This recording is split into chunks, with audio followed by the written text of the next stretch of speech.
Hi, hello, welcome to Traveling with Dave. I'm your host, Dave McGowan, and today we're going to talk about the difference from one cruise line to another. You know, there are differences, and it's something that you should be aware of whenever you're going to book a cruise.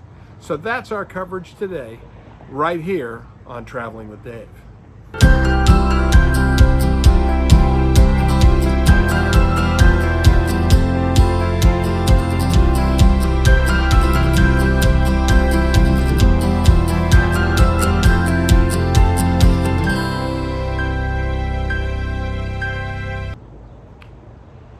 Okay, I have pretty extensive cruising knowledge. I have been on a number of cruises and with a number of cruise lines. So I've been with Carnival, with Royal Caribbean, with Celebrity, with Holland America, and with Princess.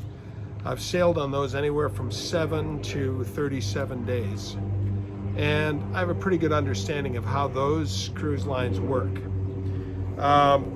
I'm also going to talk, though, about Norwegian, Disney, MSC, and Cunard cruise lines, because those are other cruise lines that are fairly popular with the folks in the United States and in this area of the country. So we're going to cover all of those lines as well. To start things off, I just want to tell you that I really appreciate you watching the videos. If you're enjoying what you see, please hit the subscribe button, hit that bell that is the alert button. It alerts you every time I do a video. And I also would really appreciate it if you hit that like button. If you do all that for me, then other people will get to see these videos as well, and we'll grow, and I'll do more, and it'll be fun for all of us, I hope. The first thing I want to talk about is the main dining room. Main dining room is an important way that you start your cruise. You know, you get on the cruise in the afternoon, you go to the muster drill, and then you go to the main dining room and you have dinner. That's typically your first day on the cruise. So that's an important start. And on Carnival, Celebrity, Royal Caribbean, Princess, they offer 2 dining times, and they also offer anytime dining. So you can go and eat whenever you feel like eating while you're on your cruise. Now, with the anytime dining, you normally have the option of either making a reservation or not making a reservation and just standing in line for the next available table. There are advantages to both of those. The nice thing about anytime dining is that you have the opportunity to go and eat whenever you want. So if you spend longer in port or have a longer day, you can come back to the ship a little later, you can get ready, and you can go and eat later on without shortening your day in port. The great part about having a fixed dining time where you have either early or late dining is that you have the same table and the same wait staff at every meal. Now, MSC, Cunard, Disney, and Holland America line have only fixed dining times. There's one other thing about fixed dining times that's important, and that is that your table may have more than just you and the person you're with on the cruise. You may have another 6 or 8 people at that table with you. And those are people that you meet on the cruise, and that may be a good or a bad thing. If you're shy, maybe you want a table by yourself. But if you're outgoing and you really want to find out what's going on the ship, it's kind of nice to have other people that you talk to, and you find out about them, they find out about you, and you have dinner with them every night. You get to find out what they did over the course of the day, and it can really be a lot of fun. So there's good and bad about, you know, the fixed dining times and about the open dining. One other thing I want to mention is that most ships have 2 or 3 or even 4 main dining rooms, and typically you are only going to eat in one. So if you have anytime dining, they will assign you a dining room for that anytime dining. If you have a fixed dining time, then they they assign you a dining room and a table in that dining room. The difference there is that Disney has 3 very heavily themed dining rooms on their ships. Those themes are very, very extensive, and they're beautiful, and they're all different. And because they want you to experience all of the different designs in their dining rooms, Disney actually moves you from dining room to dining room to dining room as you cruise, keeping your same wait staff with you. So you go to the same table location in the new dining room, because they locate them all the same way. So you have the same table location and you have the same wait staff, but you get to eat in all 3 of their dining rooms on each ship. So that's kind of cool. Now, one of the things that happens is on Norwegian and on Virgin, there are no fixed times.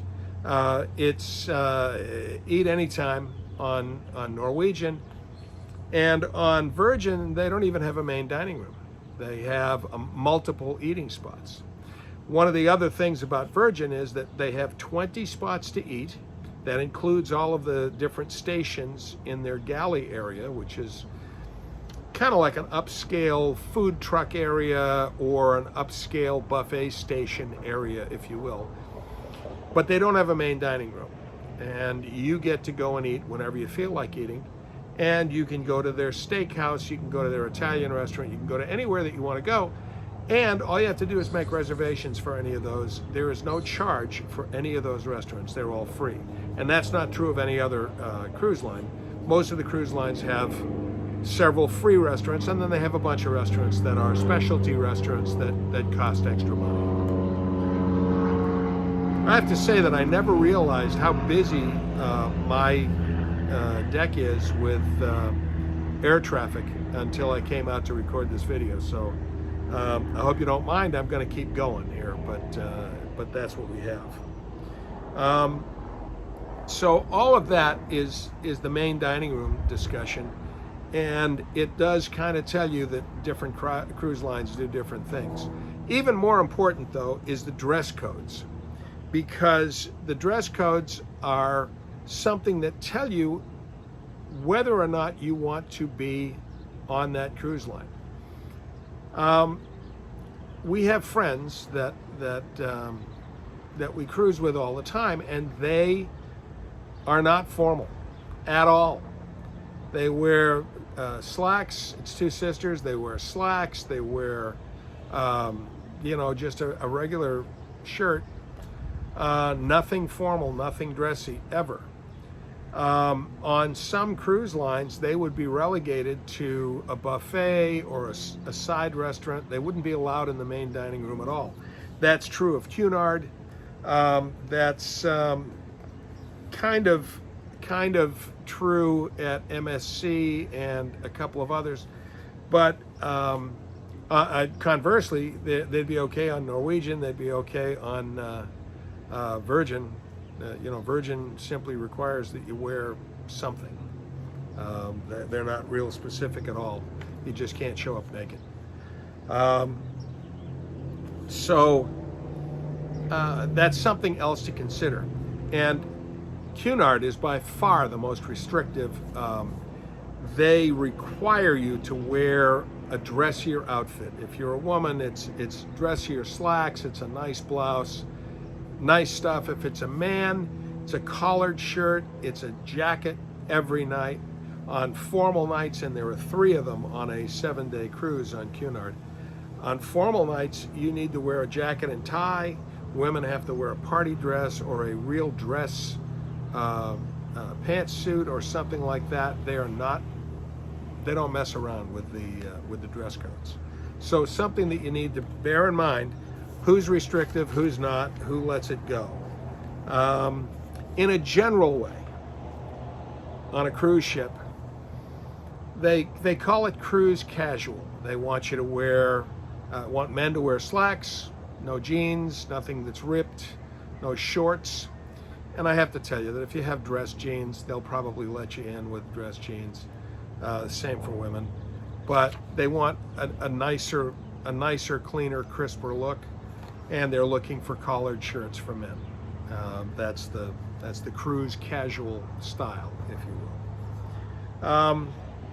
And in most cruise lines, the formal nights are a suggestion, not a demand.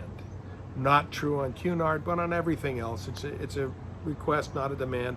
They even have what they call gala nights on Norwegian, where you can dress up. And usually people get dressed up on those nights just so that they can have the formal pictures taken. You know, the photographers are all out, and they're either at the grand staircase or they have backdrops that show the cruise ship at night lit up or something else. And that's what people want. They want those pictures, so that's where they go. Now, the next thing we need to talk about are the other restaurants on the ship. There are a lot of restaurants on every ship. Some of them are free, some of them are not. And they vary in quality. Almost every cruise line has a buffet of some kind. Virgin says no buffet. They have what they call their food truck area. It's a buffet.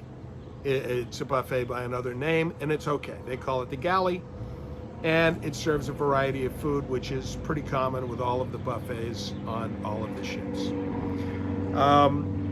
But the other cruise lines have a variety of places to eat that are both free and not free. The free restaurants on most ships include a pizza place, a burger place. They include a place to get breakfast or breakfast type of stuff. You know, that type of food, maybe some sandwiches or something like that. But those are the free restaurants. And then the other restaurants are at extra charge, whether it's a fine Italian dining or teppanyaki or sushi or whatever else it is. And again, as you look at the ships that you're thinking about cruising on, you should go over what you like and what you don't like, because you want to make sure that the cruise line that you're on has what you like. I am a big fan of Guy's Burgers, and I really like the Blue Iguana, the taco place, on the Lido deck on all of the Carnival ships. But I also really liked the sandwich place and the pizza place on the Princess ship, really nice. But I didn't like the burger place on the Holland America ship. That burger place took too long. They took your order and gave you one of those vibrating coaster things, and it was 10-15 minutes before I had my burger, and that was just too long. Another thing to bear in mind is that some of the ships have restaurants that are open all night, and some of them don't. Some of them have restaurants that close, you know, all their food is gone by 10 or 11 o'clock at night. Holland America was you know, almost food free after 10 o'clock. It was, you know, really tough to find something to snack on if you wanted a late snack. So that's something that you need to keep in mind. Royal Caribbean actually has the coolest 24-hour stuff that I've seen, and that is they have a cafe that has different sandwiches and different things like that that's open 24 hours. They have a pizza place that's open 24 hours. They have a Starbucks that's open 24 hours. They have some stuff that's going on 24 hours a day. And so that's all stuff to consider, and something that you should look at the individual cruise line to make sure that you know what they're doing. Now, the next thing I really want to talk about is the ships. There are spectacular cruise ships out there. Carnival had one of their cruise ships arrive today. The Mardi Gras arrived at Port Canaveral. Mardi Gras has a roller coaster on it. It has a water park. It's fantastic. A ropes course. Some of the other Carnival ships have sky rides where you ride around like you're riding a bicycle on a track that's way above the ship, and just fantastic. Royal Caribbean has rock climbing walls and all kinds of other stuff to do on the ship. Some of them have indoor skydiving. They have wave machines on the back that you can go surfing on this wave machine. They have all the big water slides. Some of them have a digital LED slide that slides from a high deck down to a lower deck that's supposed to be just spectacular. They have zip lines from one part of the ship to another part of the ship. The ships are huge. They have a boardwalk. They have a park place. They have a big walkway through the center of the ship. That's a whole shopping area, nightclubs, restaurants, bars. It's fantastic. It's unbelievable. These ships are beautiful. Norwegian has ships that have racetracks. They have laser tag. They have all kinds of stuff going on their ships. These are all amazing things. And once again, you should find out what you like. Think about what you like, what you'd really like to see, and pick the cruise line that has the ship that has the stuff on it that you want to see, because that's kind of critical.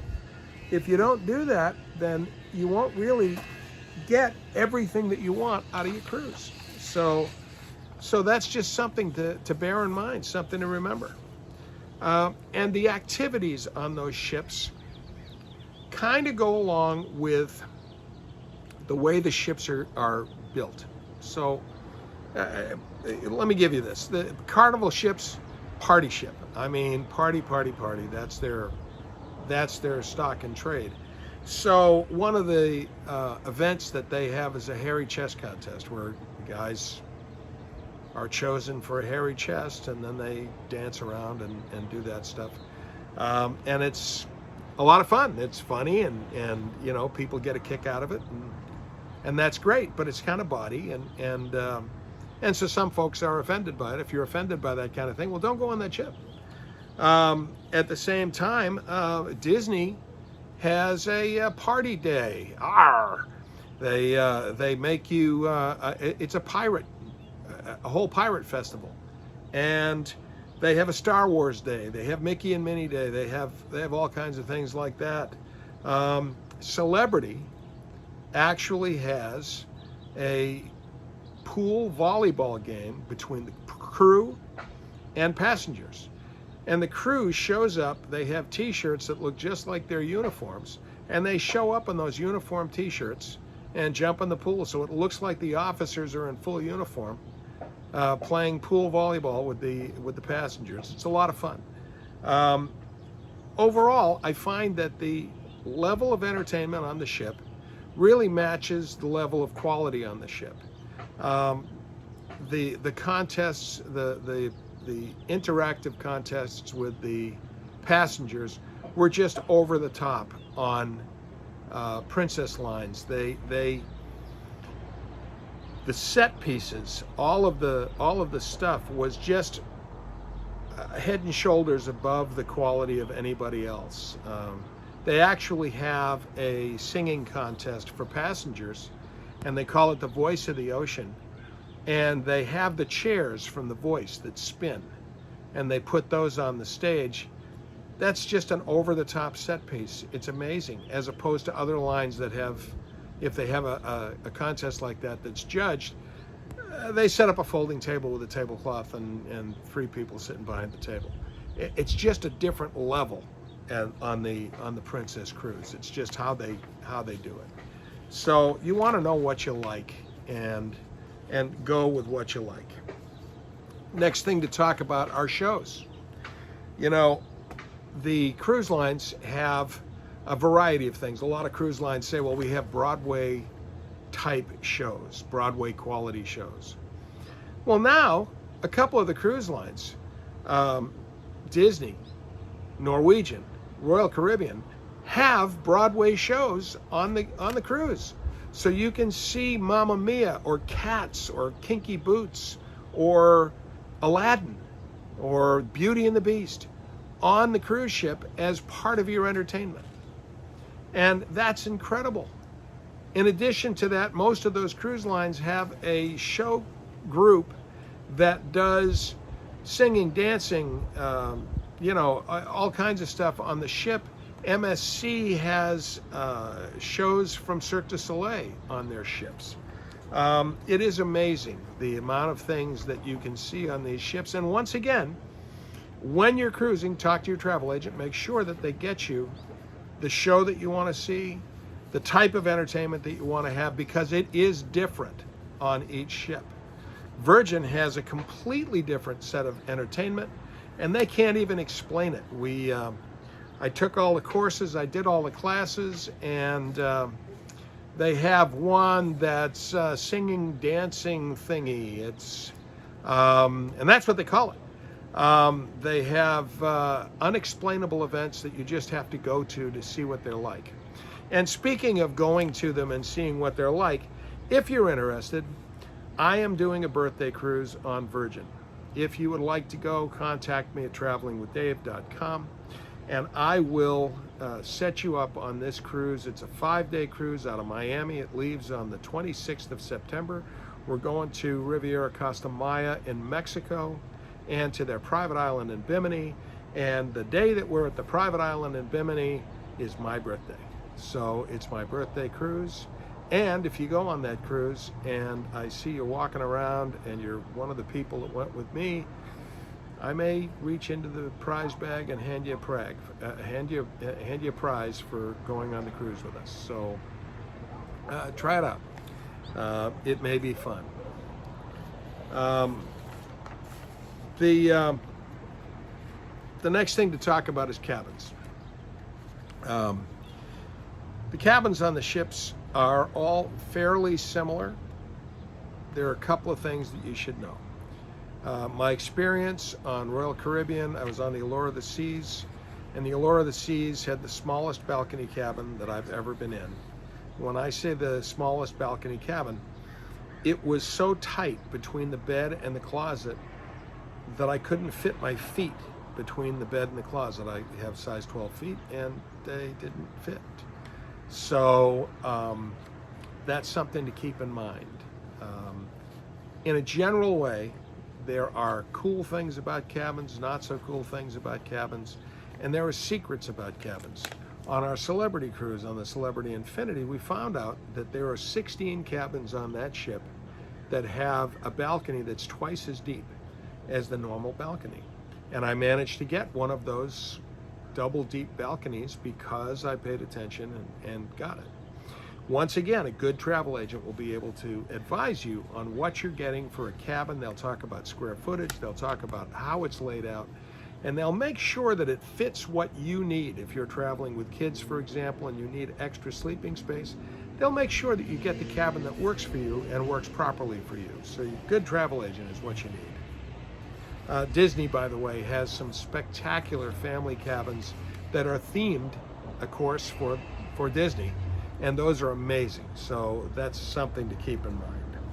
Some cabins get cleaned twice a day. Sometimes you get a chocolate on the pillow, depending on the cruise line. Sometimes you don't. Virgin even changes the configuration of the bed between day and night. So you may have a couch during the day and a queen size bed at night, but it does mean that you can't put your luggage underneath that bed. So you have to find another place to store your luggage when you're on that ship.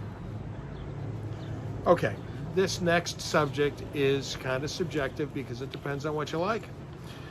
But I'm going to talk about private islands because the different cruise lines have gone out of their way for private islands and they aim them at what they want. Royal Caribbean has two. They have one called Perfect Day at Coco Cay, and they have one that is called Labadee. Perfect Day at Coco Cay has everything. It has water slides. It even has a balloon that goes up 300 feet in the air so you can get a view of the whole island. It has amazing stuff, and it is the perfect day. There's restaurants, there's bars, there's all of that stuff. And while you're on their private island, as with all the cruise lines, while you're on their private island, you can use your card to pay for everything. So you don't have to have cash. You don't have to whip out your wallet every time you go somewhere. So that's really cool. Um, Royal Caribbean also has the private port in Jamaica, and that one is amazing. It's called Falmouth, Jamaica, and it's halfway between Ocho Rios and Montego Bay. And it's really the perfect stop for Jamaica because it's halfway between the two places that you want to visit in Jamaica. You can go in either direction and find the right place to go. So it's just a great spot. Now, all of the private islands have amazing stuff. They all have water slides. They all have jet skis. They all have all the party stuff that you want. You know, the interesting thing is that since Virgin is an all-adult cruise line, you can't go on the cruise unless you're 18. So their stuff is all adult-oriented, and they stay later than most of the cruise lines stay at that private island. So they're at their private island until 10 o'clock at night.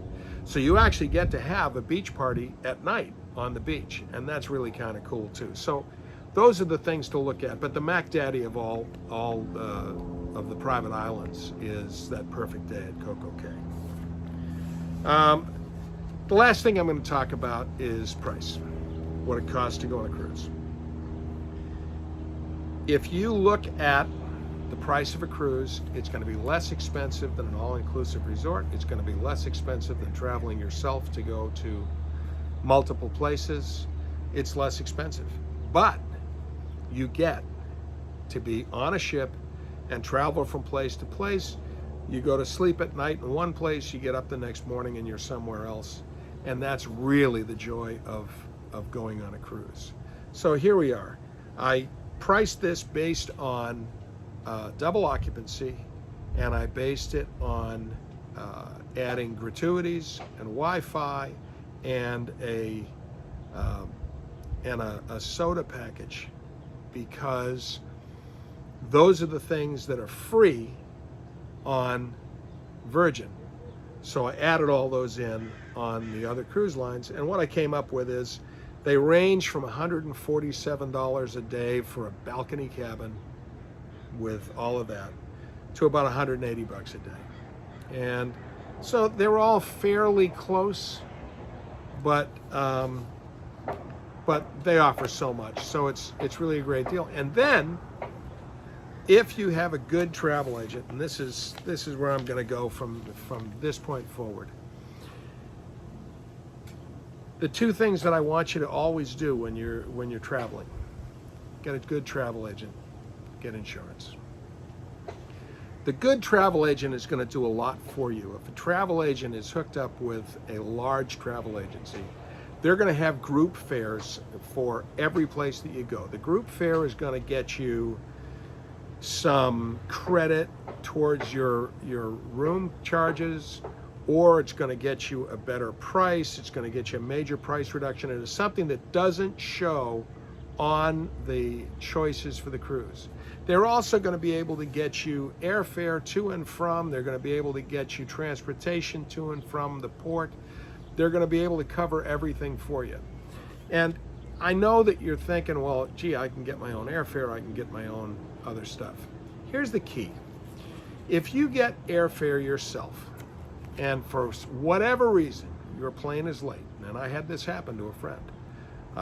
They left the day before they were going on their cruise, and because of weather and because of other conditions, as they landed in Fort Lauderdale, their cruise ship was sailing out of the harbor.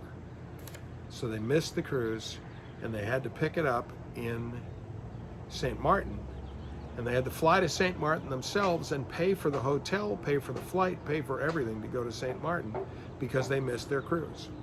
Had they booked their cruise and booked their air from the same person, the ship would have waited for them because it wasn't that far away from being there. As I said, they were watching their ship cruise out. The ship waited an hour, they would have been on board the ship. So it would have waited for them in Fort Lauderdale because that transportation was through the cruise ship, and the cruise ship will wait for that. If it's so late that the cruise ship can't wait for that, then they will fly you at their expense to the first stop on the cruise, and they will put you up in a hotel at their expense for the first stop on the cruise. And what do you pay for that? Nothing, because it's the same price as if you book the airline yourself. So you might as well have your travel agent book it with the cruise company. You're going to be better off, so do it that way. Finally, insurance. Insurance is critical.